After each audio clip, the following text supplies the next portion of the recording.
Ndewonu, nke onye chiri ya zere. Isiokwu anyị n'ụbọchị tata ga-abụ ọnụọgụgụ Igbo. Our topic today is numbers.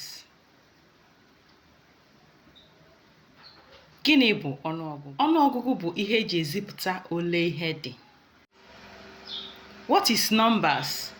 Numbers are used to indicate the quantity of things.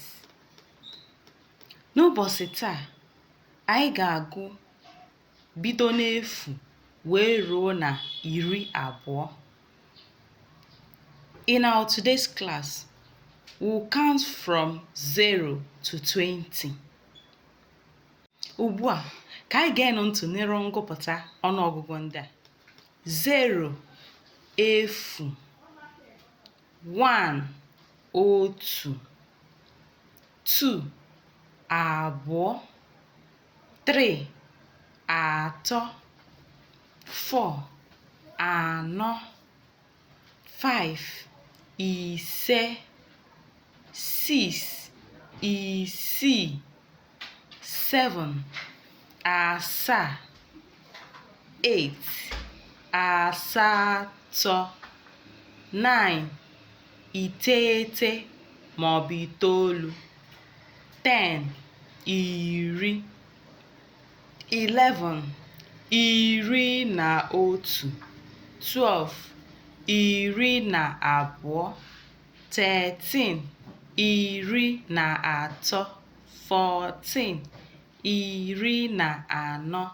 15, iri na ise.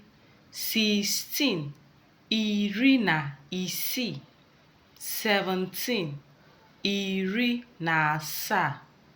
18, iri na asatọ. 19, iri na itoolu. 20, iri abụọ. Ebe a ka anyị ga-akwụsị nkụzi anyị nke ụbọchị nke tata. We are stopping our today's lesson here. Oge ọzọ, anyị ga-ebido n'ọnụọgụgụ iri abụọ wee ruo na 50.